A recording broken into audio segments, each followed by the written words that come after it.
अस्सलाम वालेकुम all of you, कैसे हैं आप सब? उम्मीद करती हूँ ठीक होंगे। सो आज का हमारा टॉपिक है an overview of persistent depressive disorder. Now we are discussing about what are the symptoms of persistent depressive disorder, how it's treated, how it is its diagnosis. So persistent depressive disorder, formerly known as dysthymia, ये mood disorder है जो कि characterized किया जाता है by the milder more chronic from the depression. इसकी diagnosis जो है वो रिफ्लेक्ट करती है स्पेक्ट्रम ऑफ सवेरिटी के ऊपर, क्योंकि ये रिफ्लेक्ट करती है सवेरिटी के ऊपर।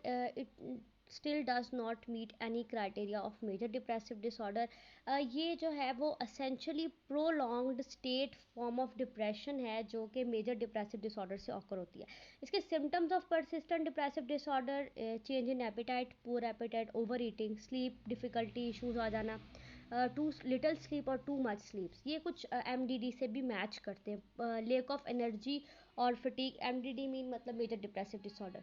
पुअर सेल्फ स्टीम, होपलेसनेस और feeling of stuck in a rut, यानी कि खुद को किसी होपलेसनेस सिचुएशन के अंदर स्टक फील करना, कॉन्सनट्रेट प्रॉब्लम होना और डिफ़िकल्टी मेकिंग डिसीजंस। अब कुछ एडिशनल सिम्टम्स हैं, ये क्राइटेरिया है MDD का, मेजर डिप्रेसिव डिसऑर्डर का, लेकिन ये PDD यानी कि परसिस्टेंट डिप्रेसिव डिसऑर्डर में इंक्लूड नहीं होते, जिसमें लॉस ऑफ इंटरेस्ट का होना, loss of all activities, psychomotor symptoms यानी कि restlessness, slow movement, feeling worthless, excessive guilt और recurrent thoughts of death and suicide, ये आते हैं उसके अंदर मेजर डिप्रेसिव डिसऑर्डर के अंदर। ये परसिस्टेंट डिप्रेसिव डिसऑर्डर में इंक्लूड नहीं होते। अब time frame of persistent depressive disorder जो है वो, ये सिम्टम्स काफ़ी क्रॉनिक होते हैं और इनका एक्सपीरियंस डिप्रेस्ड मूड के साथ साथ डेज पर नहीं ईयर्स पर होता है, यानी कि एटलीस्ट 2 ईयर्स का अगर पर्सन 2 ईयर्स से टाइम फ्रेम उसका 2 ईयर्स यानी कि चिल्ड्रन से लेकर टीन एज और फिर यंग अडल्ट एज तक वो इसी कंडीशन में यही सिम्टम्स उसको बार बार 2 मंथ्स में एट अ टाइम उसे शो हो रहे हैं, तो ये परसिस्टेंट डिप्रेसिव डिसऑर्डर के क्राइटेरिया को मैच करता है, क्योंकि ये 2 ईयर्स से ज़्यादा का टाइम पीरियड लेता है। Causes of persistent depressive disorder में 4 टाइप्स ऑफ इसके कॉजेज़ हैं। पहले टेम्परामेंट, इन्वायरमेंटल फैक्टर्स। टेम्परामेंट जो है वो PDD का एक हायर डिग्री नेगेटिव इमोशन है। बॉर्डरलाइन पर्सनालिटी डिसऑर्डर भी इसके साथ जो है अलोंग करता है, डायग्नोज करता है PPD के। उसके बाद इन्वायरमेंटल फैक्टर आते हैं, यानी कि सिचुएशन वेरिएबल्स, यानी कि कोई पेरेंटल लॉस, कोई सेपरेशन या चाइल्डहुड एडवर्सिटी, कोई चाइल्डहुड में कोई मसला हुआ हो, कोई डिफ़िकल्ट सिचुएशन फील की हो, कोई प्रोलॉन्ग्ड स्ट्रेस हुआ हो, कोई ग्रीफ, कोई ट्रॉमा, मेजर ट्रॉमा जिसकी वजह से लाइफ एकदम बिल्कुल चेंज हो गई हो। उसके बाद जेनेटिक्स और ब्रेन केमिस्ट्री है।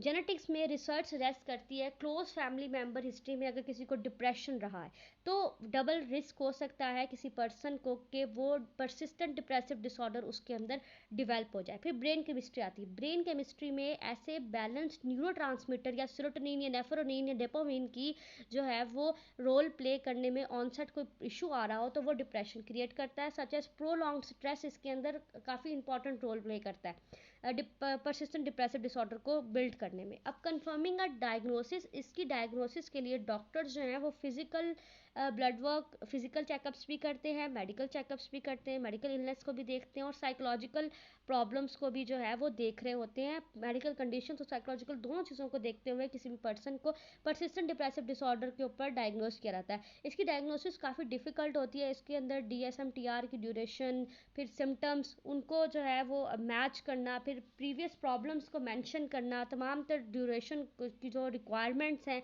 उनको मैच करने के बाद ही किसी पर्सन को जो है वो परसिस्टेंट डिप्रेसिव डिसऑर्डर को डायग्नोस करके कंफर्मिंग डायग्नोसिस की जाती है और फिर उसका इलाज यानी कि ट्रीटमेंट किया जाता है। ट्रीटमेंट में PDD के ट्रीटमेंट में form of depression generally combination of psychotherapy और मेडिकेशन का ही यूज़ किया जाता है, क्योंकि यही इसके लिए सबसे ज़्यादा इफ़ेक्टिव ट्रीटमेंट है PDD या MDD दोनों को ट्रीट करने के लिए।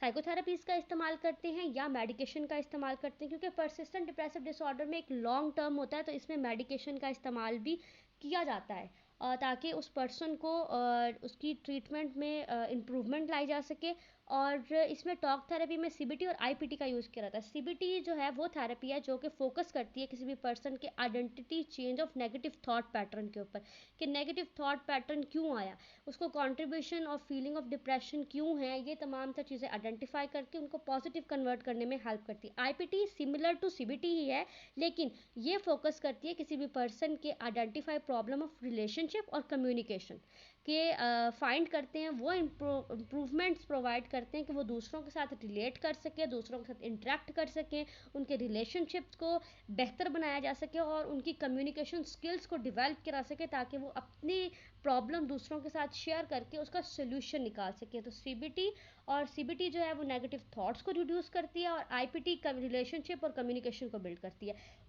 उसके बाद मेडिकेशन है। Medication selective serotonin reuptake inhibitors use किए जाते हैं, जिसमें पैराजोया, ज़ोलोफॉट और सेरोटोनिन्स का इस्तेमाल किया जाता है ताकि मूड रेगुलेट किया जा सके, ठीक है। और उसके बाद सेरोटोनिन या नेफ्रेटिन का यूज़ किया जाता है, जिसमें हम वो मेडिकेशन इंक्लूड करते हैं जो कि ब्रेन को जो है वो सेटल डाउन कर सके, ब्रेन बैलेंस कर सके और पर्सन को उस सिम्टम से बाहर निकाला जा सके। अब coping with persistent depressive disorder के लिए सबसे पहले सब्सटेंस यूज़ अवॉइड करना है, अल्कोहल अगर कोई यूज़ करता है तो उसे अवॉइड करना है। फिर डेली रूटीन स्ट्रक्चर करनी है, बैलेंस करना है अपने डे को। फिर हेल्थी डाइट का यूज़ करना है। फिर अपनी कंसिस्टेंट स्लीप स्केड्यूल बहुत ज़रूरी है। स्लीप आपको 90% of the mental health problem से दूर रखने में काम करती है। बहुत एक्सेसिव स्लीप भी नहीं लेनी और बहुत लिटल स्लीप भी नहीं लेनी, नॉर्मल स्लीप। उसके उसके साथ साथ डिफरेंट और चीज़, अपनी रेगुलर एक्सरसाइज को स्टैब्लिश करना है सेवरल टाइम ईच वीक, ठीक है। फिर उसके बाद अपने लीव अ होम और अपने हाउस प्लेस को छोड़ के फ्रेंड्स के साथ अपने प्लान्स बिल्ड करने हैं। उसके बाद स्ट्रेस मैनेजमेंट टेक्निक्स के ऊपर प्रैक्टिस करनी है, जिसमें जो है वो जर्नलिंग करनी है, टॉक विद टेक वॉक करनी है, दूसरों से बात करनी है और डीप ब्रीथिंग एक्सरसाइज का यूज़ करना है खुद को परसिस्टेंट डिप्रेसिव डिसऑर्डर से निकालने के लिए। That's all, thank you so much. Must like, comment, share and subscribe channel.